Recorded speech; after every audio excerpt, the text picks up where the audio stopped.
What's up everybody, welcome back to another video. Today we're going to talk about one of the most underrated basketball shoes on the market right now, as I'm going to give you my thoughts as a professional player on the performance of the New Balance Hesi Low Volume 2. So let's get straight into it.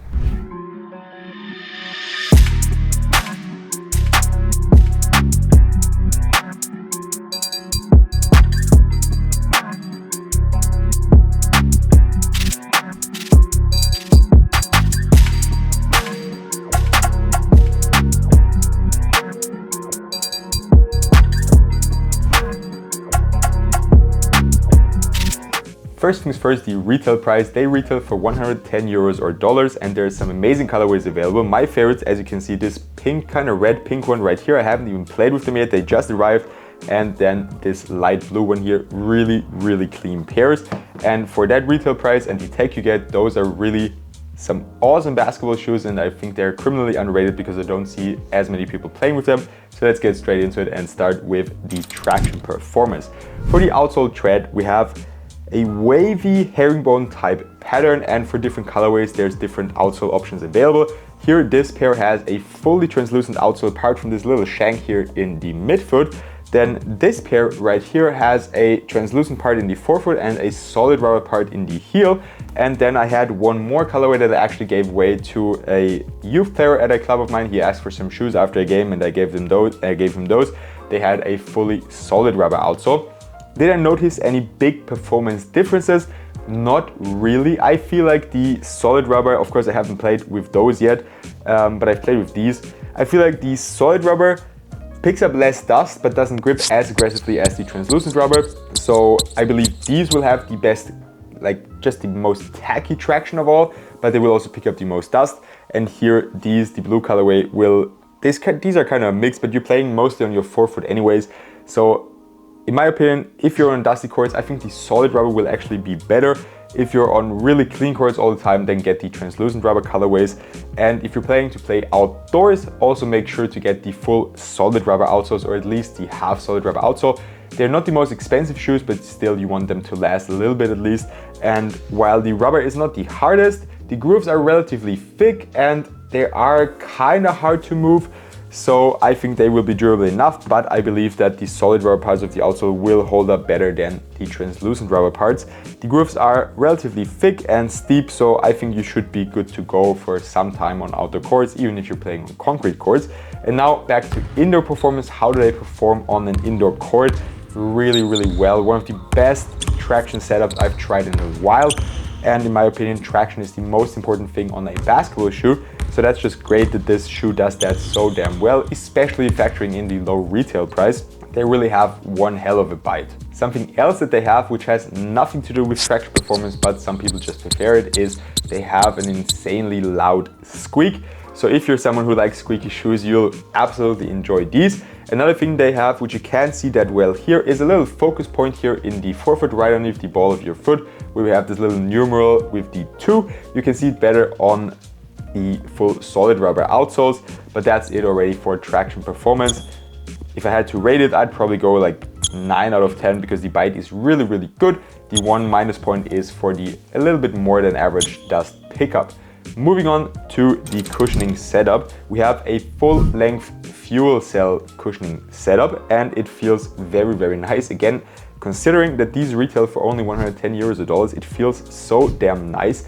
One highlight is the heel to toe transition as well. They are really seamlessly in that regard. As you can see, I mean, here it's a little cut off on the screen, but it really is a seamless transition. And we also have a nice little bit of forefoot flex and a curved shape, which is also really cool.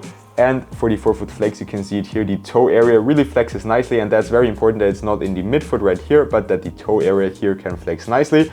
If you're used to something with a full length carbon fiber plate, this will maybe feel a little bit too soft and too flexible, but if you like shoes to flex, a good example is the Kobe 9 or the Kobe 8. They are very similar in terms of forefoot flex, so if you like those shoes, I think you'll also really enjoy the Hesi Low Volume 2. And not just for the cushioning performance itself, for impact protection, it's also actually surprisingly good. I thought it was going to be way lower to the ground in the heel, but there's actually a good amount of compression. The forefoot is still relatively low to the ground, but you also have good impact protection.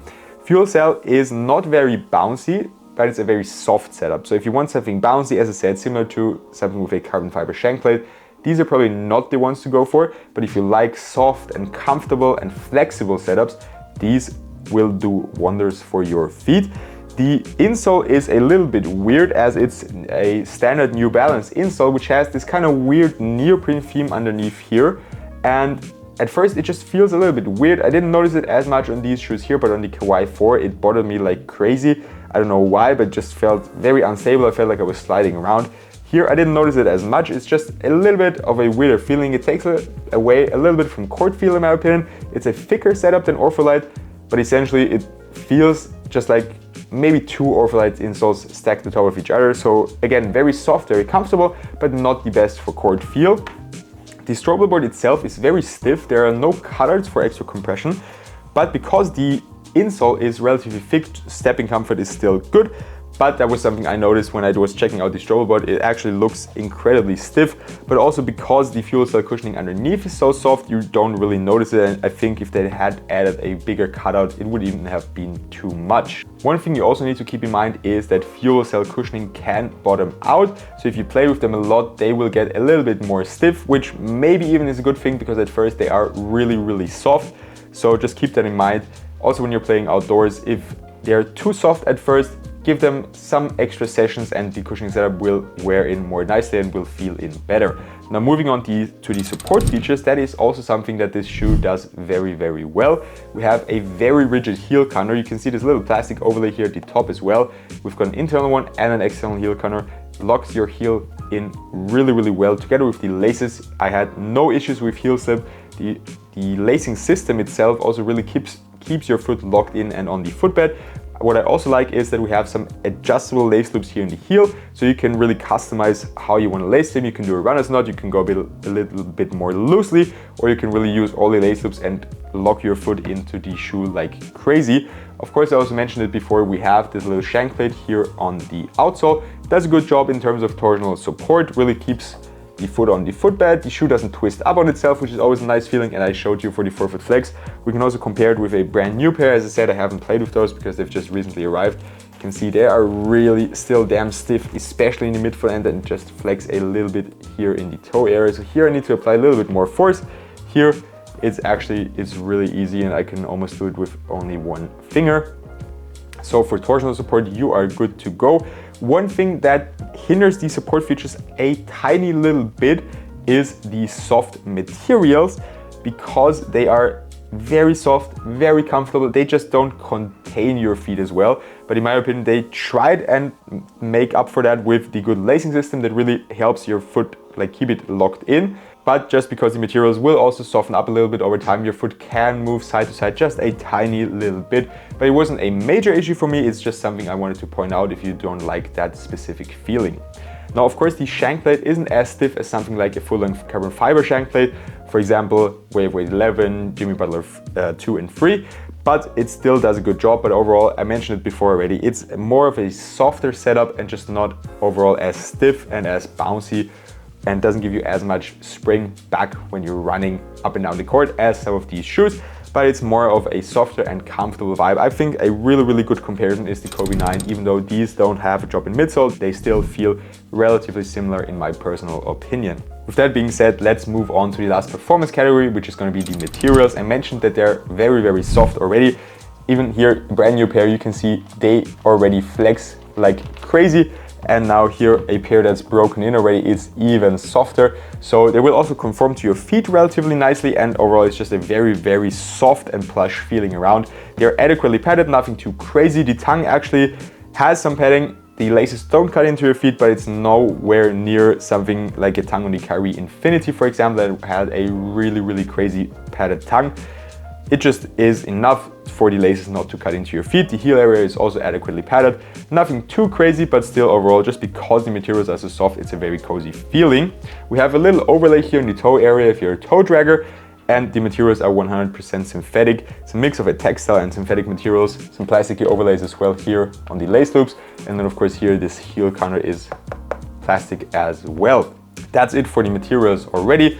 They get the job done, but they're nothing too crazy. Now for the last part of the video, the fit and the weight of the shoes. For the weight, this is a size 14, just keep that in mind. We have 522 grams or 18.4 ounces, which is a relatively standard weight in my personal opinion. One thing, if you had the Hesi Low, the first iteration, these are way better. They feel way better. I didn't like the first iteration at all. These are just really an amazing shoe, and if you've never tried New Balance, how do they fit? These are pretty damn snug, unfortunately. I have wide feet, so that's always an issue for me. But because the materials are so soft, I actually can play with them. Like after 2-3 sessions of breaking them in, they actually feel quite nice. Lengthwise, they run a tiny little bit long in my personal opinion. So if you usually go up a half size or a full size, you're used to extra dead space in the front, I think you should be fine, but just keep in mind it might be a little bit more than what you're used to. For everyone else, I suggest you go true to size and just give them 1, 2, 3 sessions to break in to get that snug toe box feeling out of the way, because the materials will soften up. With that being said, that's all I have for you today. Let me know your thoughts on the New Balance Hesi Low Volume 2. Also let me know which shoes you want me to review next, as I'm trying to get out a lot of reviews in the next couple of days and weeks. Also, I would really appreciate if you could leave a like on this video. As I said, comment your thoughts, it always helps out for the algorithm. And of course, the biggest thing you could do for me is subscribe to my channel. Have a good one and see you next time.